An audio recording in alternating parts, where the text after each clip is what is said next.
गिबियावनो आंनि चेनेलनि नायगिरि गेदेरमा रायजो राजा गाव गावनि बेसेन गोसा समखौ 5 मिनिट टाइम होनानै खोनासंलाङोबा गासैबो खाहानिखौ बुजिलांगोन आंनि गोसो गोरबोआवबो गोजोननाय मोनगोन।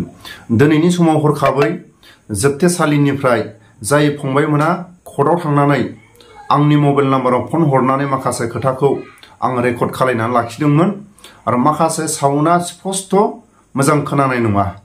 मानो होनोबा कर्टआव फैयोबा अनेक मानसिफोरनि आवाज खोनायो।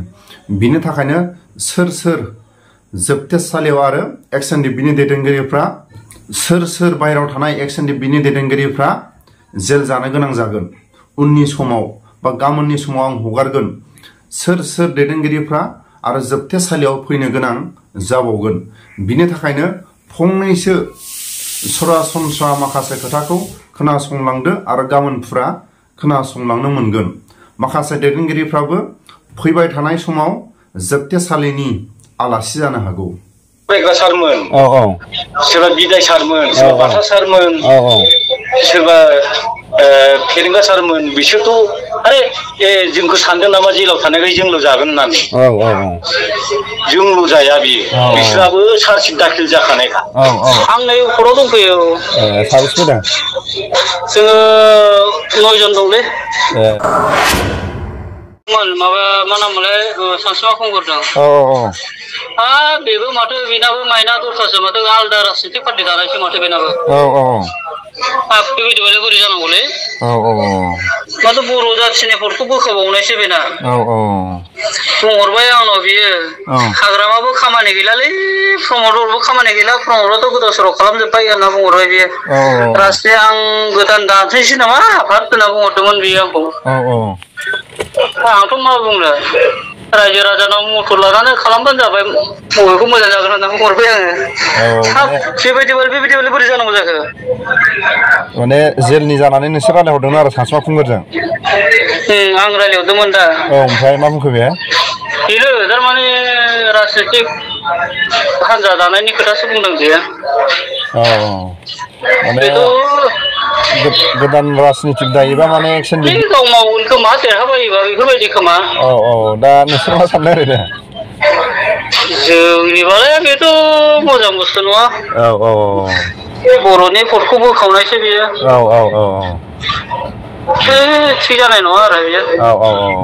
रायजो राजाफ्रा मदद होयोबालाय जोंलाय बुंनो मा दरखार? जोंथ' रावबो राजनितिक हान्जाजों माबाबो गैया, लोब्बाबो गैया। जोंहा जों जेलनिफ्राय गनाय बेखौल'सो लुबैयो जोङो। सोर मा खालामो खादों, जायआनो देरहाया माथों बर' जाथिनि जौगानायनि खामानि मावबानो जाबाय। आरो जोंथ' जेबो बुंनो हाला, जोंहा जेलावनो थानाय सेवखानायसो। जों गबानो हामबाय बेखौल'सो सानो जोङो। जोंखौ मानसिफोरा आं दाख्लै माबा देरहासार इस्लारिनियाव फैदोंमोन ना। थारमाने बेहाय माखासे मानसिफ्रा बुंदों आरो, खोनानो मोनदों आरो आं गोबां मानसिजों रायलायदोंमोन नालाय। थारमाने बिपिएफनि जानानै बुंनाय, बिपिएफनि माबाजों बिपिएफजों माइन्ड वास खालामजानाय मानाय बेफोरबायदि खोथा बुंदों आरो आं खोनादों आरो। बेफोरबायदि माखासे बुंहरदों आरो। हाब बेबायदिथ' नङाना।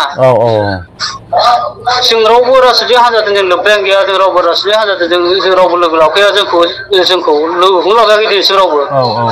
जोंखौलाय मानो बेबायदि बुंनांगौ जाखो? जों दिनै सोरबा जेनेबा इउपिएल सरकारखौ बखिदों, इउपिएल सरकारखौ जोंथ' बखिनांखागोन ना, सरकारसो बिसोरसो सरकारा। दा जोंखौ बहननायनि मेन दायथ'आनो बिसिनावसो नालाय। दा जोंखौ बिसोर बहनाखै नालाय, जोंथ' बिसोरनि सोमोन्दै जोंथ' एसे एनै बुंखानांगोन ना। दा बेखौ बुंनानै जों अबेबा मोनसे साइडजों जों सापर्ट खालामो राजनितिक हान्जाजों, बे खोथा नङाना। जोंथ' रावजोंबो सापर्ट गैया। सापर्ट गैया माने जों लोब्बा गैयाना रावजोंबो। बेफोरबायदि मानसि बुंग्राफोरखौ जों बुंनो सानो आरो, जोंनि दुखु दाहाखौलाय बिसोर मा बुजिनो। जों जेलाव थानानै जोंसो मिथिगौ, जों दिनै गावनि निजा केसाव जों फैयाखै। जों दिनै जेनिफ्राय गनाय बे बुस्थुखौल' जोङो लुगैयो आरो। बिदि अबेबा मोनसे राजनितिक हान्जाजों सापर्ट दं मा दं होननायखौ बे गोरोन्थि आरो। गोरोन्थि बाथ्रा बेफोरो। सोरनि पार्टिया बुंखो ओरैनो?